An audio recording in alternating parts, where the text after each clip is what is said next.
Freedom of speech is always a hot topic of discussion in Malaysia. So, Roy, do you think that freedom of speech means you can express any of your own speech? For me, I think freedom of speech is we can express any thought for us, but we have to take the responsibility for our words. I know Malaysia has some law to control freedom of speech, like Sedition Act, to prevent race discrimination. But I don't think government strictly control it because I think we all know there are many Malay, Chinese, and Indian. They all score each other. They call each other babi. They score each other stupid, something like that. And then sometimes they will post it on social media or they will comment on social media posts. Their action actually goes against the law, but the government didn't sue them. So many politicians nowadays are actually using the racist discrimination issue to get their benefits. This kind of speech can make Malaysians think that every races are treated differently and we all hate each other. So I think how can a society be harmony if we live in this kind of environment? So Christine, how about you? To me, I personally think that our country lacks equal and gentle means of expressions, that people can only vent their anger by writing articles and posting on social media platform because we do not have a formal platform to express our feelings, such as via the TV station or via the radio stations to reach more people, right?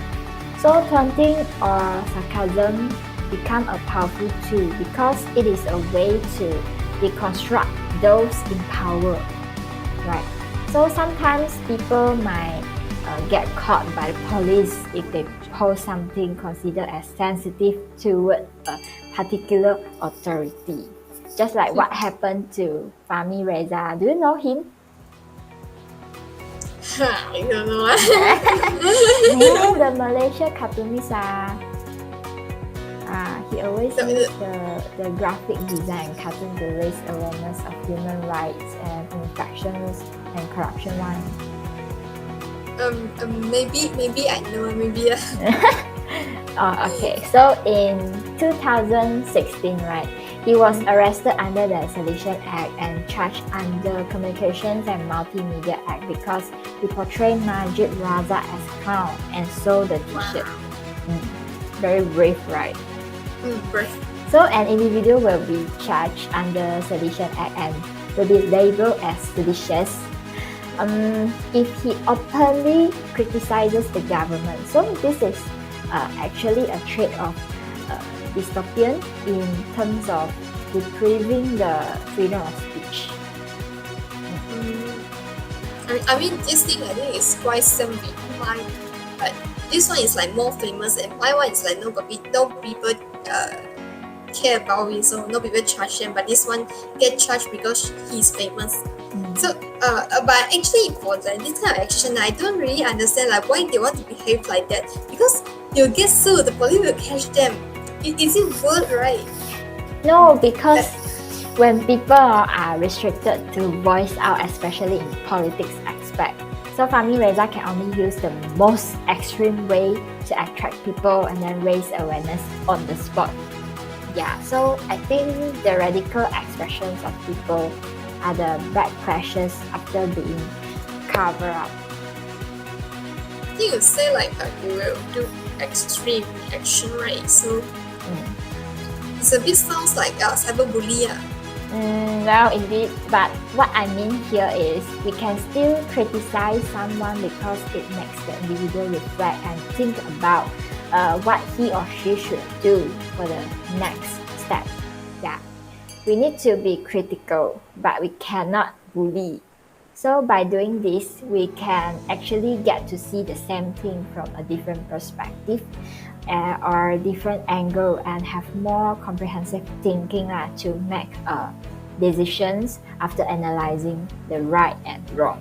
So what do you think about cyberbullying? Do you think that keyboard warrior is a warrior? Good question, Suddenly ask me, I don't know how to do, but keyboard warrior. I think keyboard warrior is warrior for something like our Fahmi Reza, very good, is a warrior. So, but majority of the people that I see is they comment the negative thing, but they didn't take the responsibility. I have an example. Actually, some Malaysian, you go and check the social media page of Ukrainian Paralympic athletes. Do you know this thing? Not really. I didn't read news. Yeah, didn't read news on you. They go cyberbully him because the Malaysians think that he wrote the gold medal of Malaysian athletes. So, actually, the Malaysian athletes, right? He lost the gold medal because he was left for the first call group. The result is fair, but all the haters they think they are professional enough to be the judge. So, I think this is a significant cyberbully case that damaged the image of us, Malaysian and Malaysia. So I think this is one of the negative effects of polarization.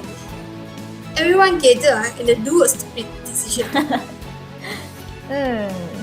And actually, I don't think keyboard warriors are warriors because anonymity gives them a sense of bravery and also the confidence to do such thing that you mentioned before. But yes,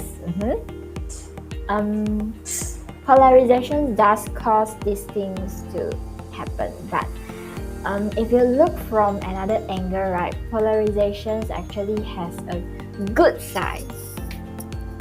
Good side. What is that good side? Don't know leh. Okay, can you give some example? Okay lor. Do you still remember the rap jokes? Which one? The Aina, the schoolgirl who complained about her teacher's rap jokes. Secondary school one, is it? Yeah. Oh. So after this issue went viral, Ain got sued by her teacher and asked her for 1 million compensations because the teachers thought that she damaged his reputation. But the problem is what? She never mentioned his name in her video at all. No. And then her principal even called her hypocrite, Satan spawn wearing headcrafts, and told RN parents to educate her with manners. Yeah. So then after that, there are many NGOs and political parties that have shown their support for Aina by holding up signs to join the internet campaign known as Stand with Ain. Yeah. For example, Comment, Dr. Kelvin, they have joined forces to show their support for Aina. And moreover, the Datin Paduka Marina, Dato Ambiga, Ivy Joshua, Parisa, and Zaina Awa also signed a petition established by the JAG. Do you know what is JAG? JAG is actually the Joint Action Group for Gender Equality. So JAG in support of IAN's Make School a Safer Place campaign. So for this campaign, right, there are nearly thousands people have signed the petitions. I mean, regardless of how strong one person's view are, when they join together in a group, they turn their opinion into actions and then become more powerful.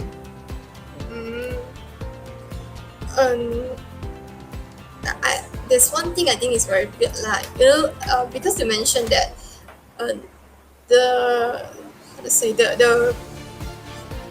the teacher Su Ain for defamation. Yeah. But actually, the teacher did the thing right.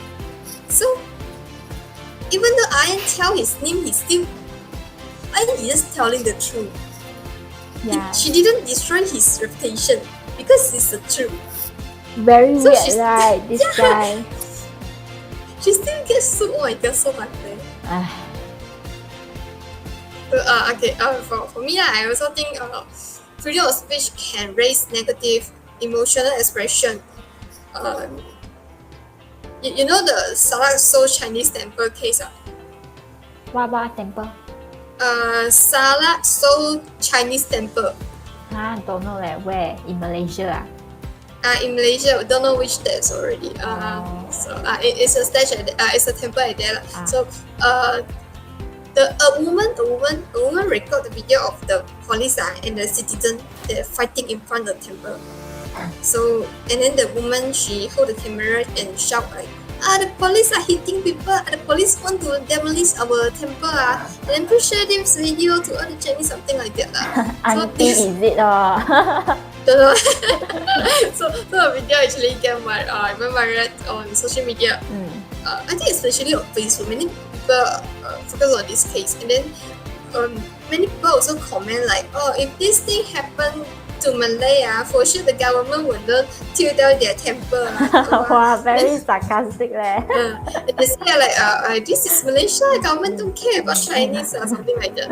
So I tell you a funny thing, very funny. So because the truth of this incident is the police don't want to tear down the temple. They just want to make a route to access to the national school beside the temple. So I think this video is actually raising the hostility between Chinese and Malay. Actually, Chinese in the video, right, are the people who hit the police and say the police are hitting them. The land belongs to the government, and the government has the right to change it. And sometimes allowing people to post anything online is not a good thing, I think. Luckily, this video didn't lead to any social issue. Majority of the Chinese that know the truth already, they will score back the people who post the video, people who hit the police. Then like, you guys, make Chinese face down, something like that.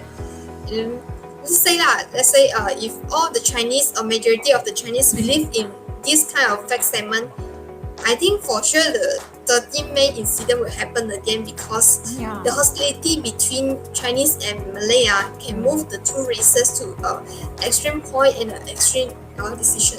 Yeah, everything is possible. You also make me remind a case regarding the cyberbullying, whereby a Malaysian pianist trying to commit suicide because she was bullied on social media. Do you know this girl? What's her name? Catherine Lee. I think I saw this name on 5G.